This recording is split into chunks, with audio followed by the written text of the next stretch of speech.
Okay, good morning folks.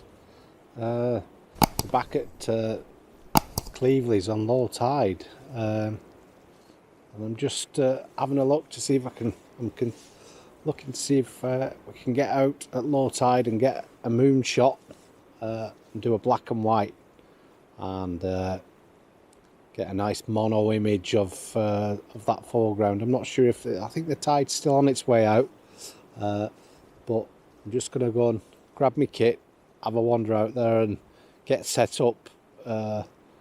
Hopefully that moon's going to illuminate the foreground, so I'm just get set up. It may work, it might not. It's one of them. It's called working in an area. I do like to do some nighttime scenes as well. All right, see you in a moment. Okay folks, there's me piece of foreground, but it looks quite deep here. I've only got my boots, I've not put my wellies on. I hate walking in my wellies, I just get blisters. So let's just have a little quick gander. I've got about 2 minutes before the tide actually turns. So camera bag's over here, and I'm just thinking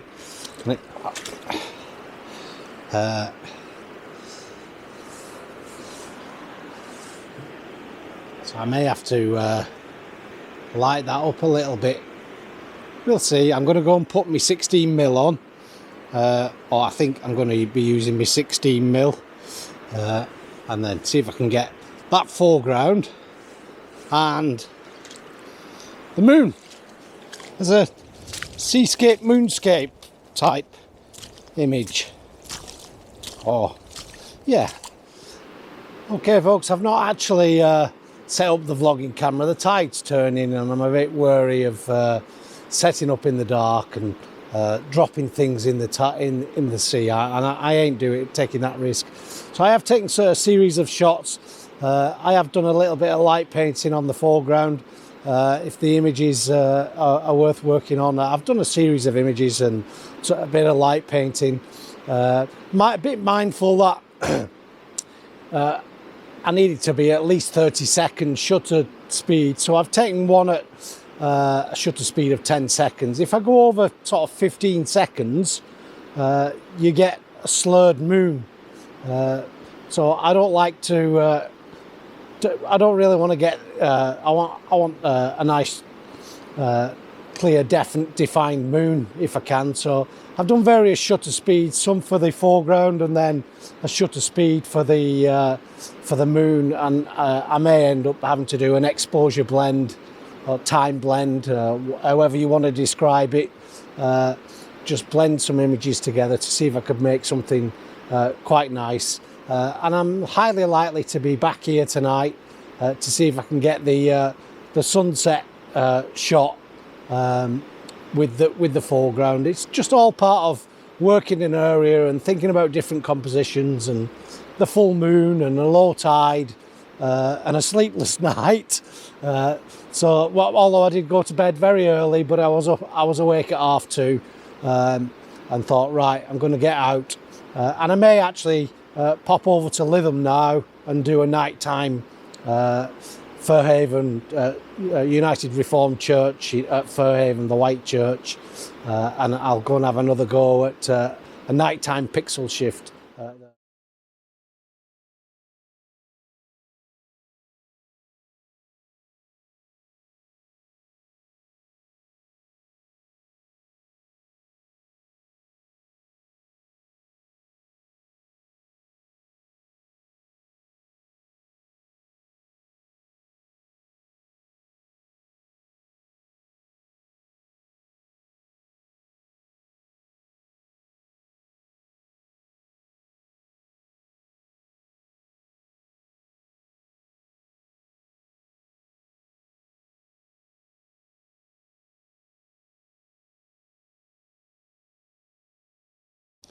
Okay folks, I've called at St Anne's Beach Huts, so I'm just set up here for a 4-shot pixel shift. I'm just a bit mindful of the moon. If it's going to do 4 shots at 2 seconds, that's an 8-second total. with a slight gap in between, so it's about 10 seconds. So I don't really want the moon to move. I know if I go over sort of 15 seconds, then the moon will actually start, you'll see the movement.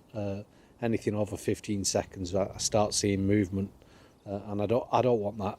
So I'm at f8. I've upped my ISO here, but it's an experiment, this, just to see how landscape shots work at with an ISO 640, and I'm only a third of a stop underexposed, and I should be able to lift that up in post.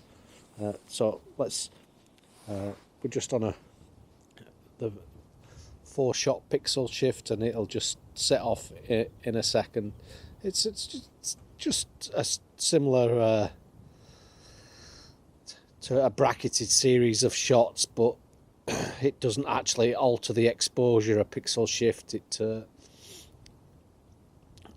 it's quite technical, and I've not read too much about it, to be honest. I just thought, oh, I'll give it a whirl. I had a play with it yesterday, and it was quite nice, although the file size was it nearly killed my computer, 16 shots. So I've dropped it down to 4 today, because even 4 shots at 61 megapixels is still super high definition.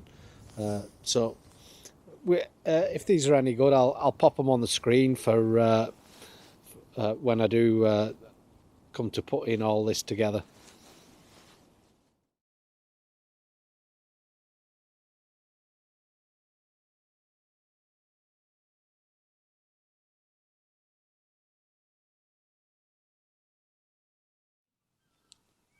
Okay, we're back at the church, folks.